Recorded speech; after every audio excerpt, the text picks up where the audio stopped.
What is up, Retromaniacs? I'm Mike. That's Joe. That's EP. And we're here to talk about cards. Today, we're going to talk about the where, what, and why of how we buy cards. You know, we're going to talk a little bit about the different places we go and talk about what we buy there and why we buy it there. So, get things started. We're going to talk about buying at the local card store. Well, that's how we all started, right? I mean, Yeah. at least EP and I did. Mike decided to open up a store back in 1991. 1991? 1991? Yeah. I mean, I'm going to shout out. I meant to shout him out during the live stream. I went to a local card shop, and it very much reminded me of Mike's recently. Green Tree Green Tree Sports Cards. It's called. Very. Are they paying for this? I got a great deal on those penny sleeves I bought. Yeah, but what do we get out of it? I'll send you a couple of those penny sleeves, obviously. 130 pointers. Right. But ironically, they're called Green Tree Sports Cards, yet it was like 90% Pokemon. So I think at some point they realized that TCG was the way to go. But I love going into local card shops because you can actually touch the cards. You can see what you're buying. If you're someone who likes to grade, going someplace in person is such a better avenue because there's so much that can be missed in a picture. Being able to look at the card, potentially taking it out of the sleeve, top loader, checking it out, seeing if there are any scratches. By the way, if you do that, ask before you don't just go up to someone's cards and start taking them out of sleeves and top loads. Ask. But you can generally negotiate a better deal than you could elsewhere. I mean, there's the potential to also trade is a big thing. You know, a lot of people enjoy that aspect. You can trade into another card. So local card shops. I mean, I enjoy going when I get a chance to. My local out here, it looks like a very sanitized FYE, so I avoid that. I might go into this Green Tree place more frequently though. Okay, EP. Joe explained what a local card shop is. Now, what do you buy at them? I buy cards. Nice. Great. Our card shop here in Danville that the Mike frequents. The really cool thing about that place is they have a lot of a lot of card shops don't do dollar boxes, quarter boxes, and 50-cent boxes anymore because, like Joe said, a lot of them are like very much like FYE. They got shiny lights and shelves and stuff. They only want the high-end stuff. They only want packs. And this place that we go to just has cards just stacked pretty much everywhere, and it's amazing. When I go to that LCS, I'm pretty much just going to go through those cards. Yes, it's nice to get supplies. It's also nice to talk to people that are there, like to find a community and stuff. But if I'm going there, I'm looking to buy just a giant stack of 10-cent, 15-cent, 20-cent cards, and just to go through and look at cards and reminisce about the cards and hopefully find a bunch of cards I've never seen before.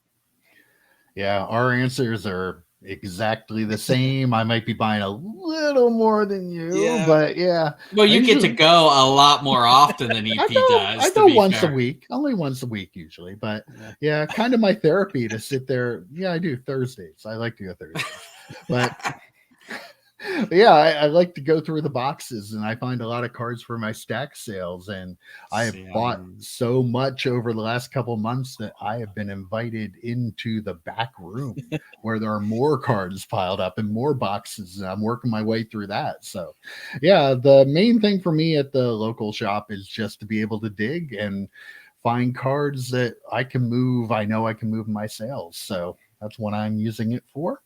The one thing that makes me sad about local card shops now, though, I will say, we loved going into your shop and buying packs, and buying packs. You just can't do that anymore. And we've talked about the exploding cost of wax.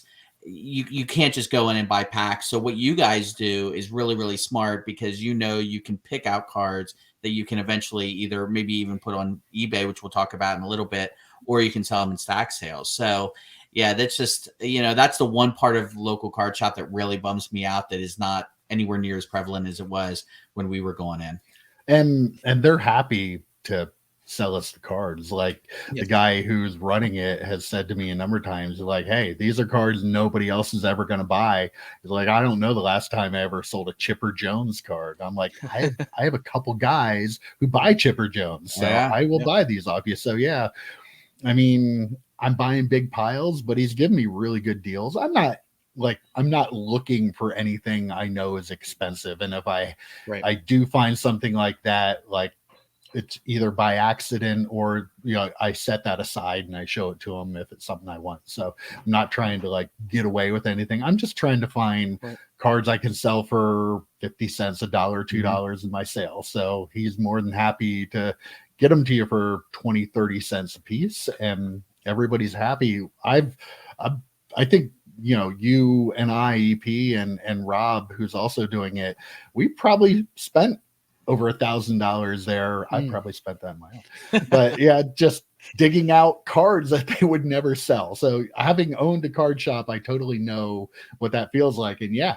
please take these, and I'm happy to do it. And the deals are so good. Mike has not mentioned the name of the card shop because he does not want any of you to go in and take anything that he might want.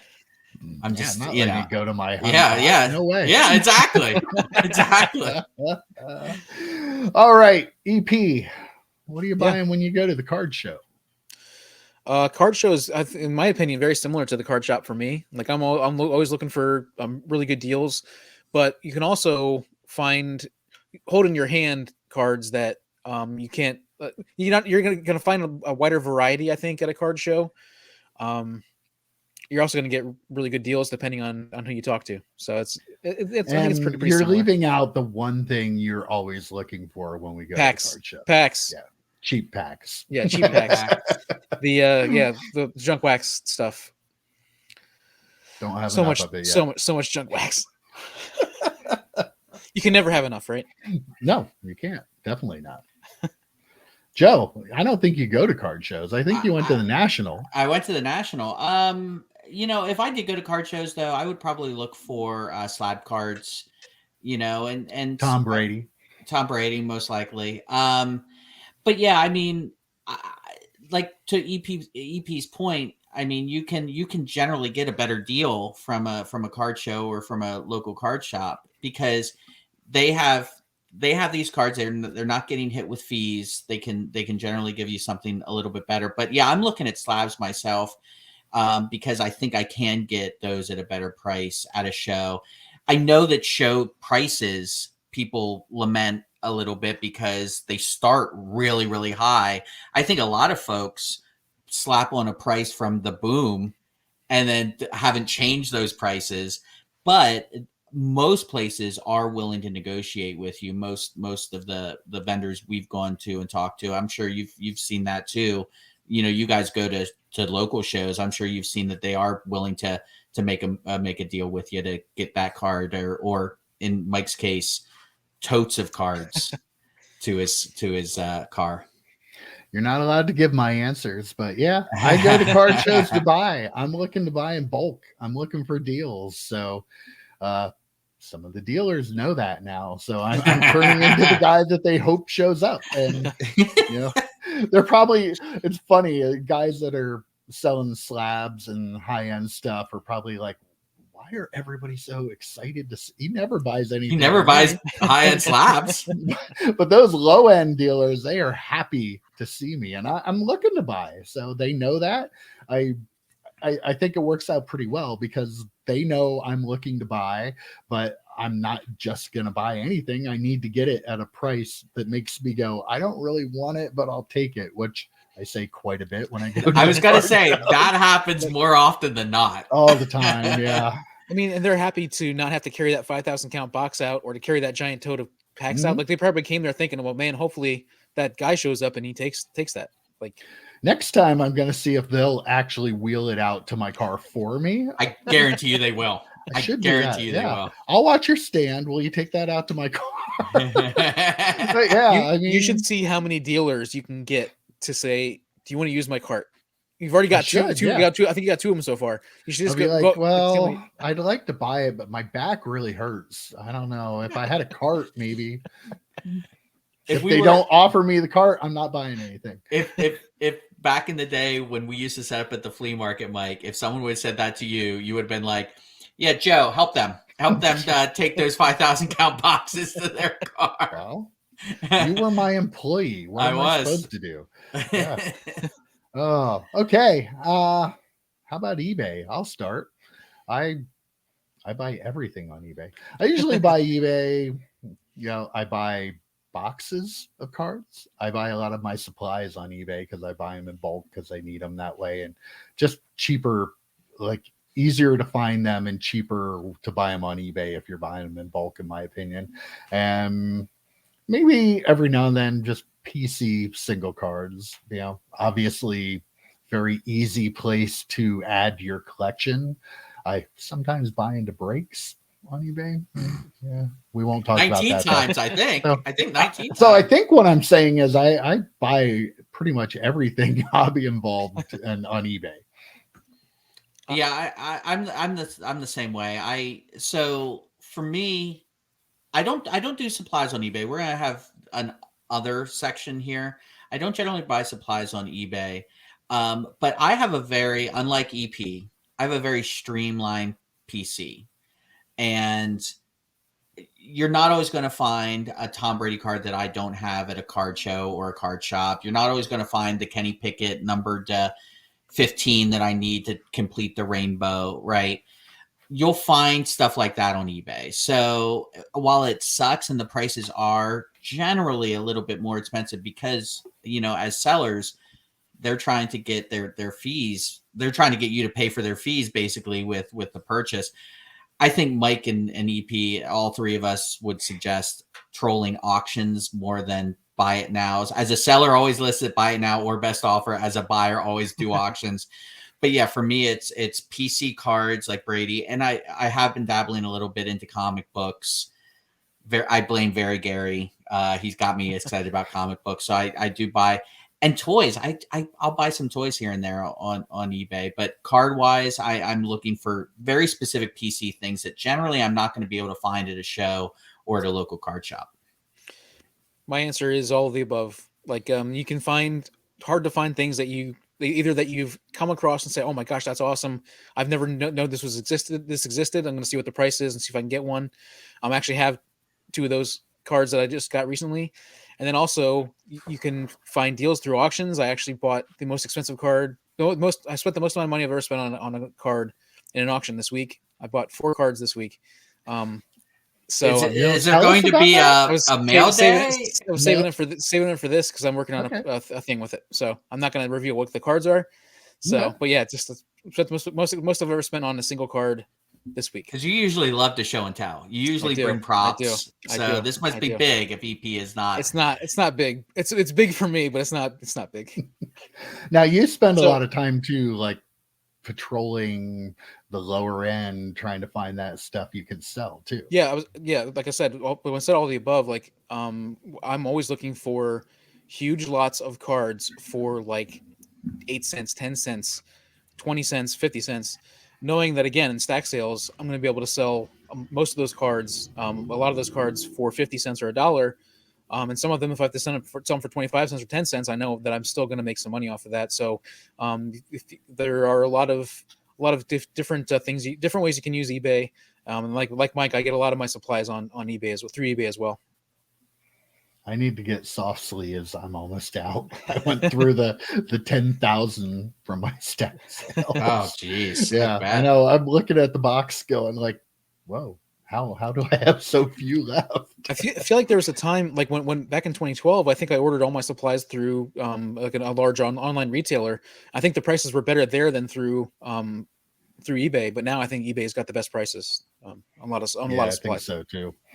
Okay, I personally don't really buy much anywhere else. I have been looking on the Golden Auction site because the marketplace and stuff there. Well, I mean, they have cheaper stuff. Yeah, they started doing. Yeah. But I think Sports Card Radio, like talking about it so much and talking about the deals, have really pushed a lot of people that way, which is ironic with the whole Ken Golden thing. But like I found that it doesn't seem like the deals are really there like they were when it first, a couple weeks ago after it launched. So, yeah, I was watching some stuff on there, but just got a little too high. But really, other than that, I don't buy much on social media because I don't really trust a lot of people. Like, just don't. And yeah, really not a whole lot else I do. But you guys might be different.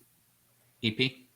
I'll buy occasionally. I'll say take on a stack sale on Twitter, depending on who's doing the stack sale. Like I've taken cards from both you guys. I've taken cards from Rob, IMO Mitch, a handful of people. I'm not out there like just wrecking up huge stacks and a lot of different sales, but I'll do that a little bit. But I mean, I just bought this case of Topps cards through Blowout Cards. Like I very much use those to buy cards, and when I want to buy a case or a couple boxes, I'll go to one of the bigger online retailers. That's usually where I'll buy like bulk boxes, even though it's not a huge bulk. But if I can find a good deal you can sometimes find good deals on eBay for the junk stuff. But if you're buying newer stuff, you pretty much should probably go with one of the online retailers. Yeah. Mm-hmm. So the 2 boxes of Fleer Ultra Avengers I opened up, I got from Dave and Adams because they do the pre-sale thing, so if I can go through and in my mind, they're more reputable and they wouldn't weigh boxes and they probably, I don't know. They probably do. Everyone does. I definitely don't trust someone telling me stuff like that on eBay. I got to be, if I'm buying 2 boxes of something, I'm not buying it on eBay because they had definitely been weighed. So we were talking about supplies. I actually buy all my supplies from Amazon. And the prices are generally pretty good. If you have a Prime membership too, it's free shipping. But like the thing that I found is I wait till the last minute. It's like the guy driving his car and the gas thing gets all the way towards empty. I'm like, ooh, I don't need to stop at this gas station. I can probably make the next one for some stupid reason. I'm that way with like soft sleeves. Like I wait till I have like 5 left. I'm like, yeah, mine too. I'm almost out, but I haven't ordered anymore yet. So the thing about Amazon is you order them and they're there the next day. So what is EP doing right now? I don't know. I want him to fall so bad. That would be great. Oh, yep, there. That's, when you get to that point, you're like, oh gosh, I need to get some painter's tape. You just want some off of my wall, EP. I need to pull some off of my wall. When Rob put this up, I'm like, dude, I need that painter's tape. Don't throw it away when you pull it down. I'll be taking it piece by piece to mail a card. But yeah, supplies, I definitely go through Amazon. It gets there super quick. And they, again, like eBay, they have everything. So you generally can find exactly what you need, but you have to buy you can't buy a pack of penny sleeves. You have to buy, the big packs of them. I do buy my shipping supplies there too for my cards, not necessarily cards per se, but I do buy like my tape and my envelopes and stuff from that there. By the way, EP, buy the cheap Chinese tape they have there. Oh yeah. Yeah. Okay. Cheaper than the real stuff, and it's not as sticky, which is actually better. It's good, yeah. I think I would never use it to paint with, but it's great for cards because it comes off easier than like the good stuff. Like that's a little sticky. We luckily we still have a ton of painter's tape from when we painted the entire house. We bought like just bulk from Lowe's or whatever. So I've been just using that. But yeah, that's a good. We need to do. Brand. All right. We need to do an episode of like the things we like, supplies we buy that we love or something like that. People might actually find that interesting. But I have bought on Twitter. I bought bigger cards on Twitter and it is risky. It is very, very risky. I got lucky that the 2 people I bought from, and they were Brady rookie cards. The 2 people I bought from were okay with trusting me that I sent them half up front. And I said I would send you the other half as soon as I get the card. Again, super risky on their part. So, they took some risk as well, but I got lucky, knock on wood. But that was the last time I did it. That was about 1.5 years ago. And I just, all the horror stories, I would never do it again. Did you vet them or like look for vouchers? Like, did you do anything to try to get? Well, the problem with the one is it was a card that they just found in their closet as they were going through stuff. Much like a bunch of people did during the boom, they said, "Oh, these cards are worth something now. I'm going to start looking for them." And they found, I think it was a score 2000 score Brady. So I got that for like $150, and I sent him 75 up front and then 75 when I got it back, or when it actually came to me. Mm-hmm. He had no vouchers because he didn't buy or sell anything card related. So it was like, I, again, taking a risk, a $75 risk until I got the card. Then it was $150. But yeah, I do not do that. I do not recommend buying cards over stack sale value. You sell a lot on Twitter, Mike. I mean, do people like grill you when they're buying stuff? No, not now, really. You're a big enough account. I'm sure most people are pretty comfortable. But like we talked about on the podcast this week, it could be, anyone could be scamming you. Just be very vigilant, use goods and services. I got ripped off on a Twitter purchase. So that's part of the reason I don't really look to do it. It would have to be somebody I truly have known and interacted with for me to feel comfortable, I think, doing it. So I was out $100, and the guy was somebody I interacted with quite a bit. So that doesn't really even help anyone. Right. So anybody at any time can be a scammer, rip you off. So right. So yeah, that's tough. But supply wise, I would go with Amazon for that stuff for sure. If you're down to 3 penny sleeves, Mike, they will get them to you tomorrow. Not quite that far yet, but I better get some soon. All right, so yeah, that's where, what, and why we buy. Hope everybody enjoyed it, and we'll be back next week. Take care, guys. See ya, boys.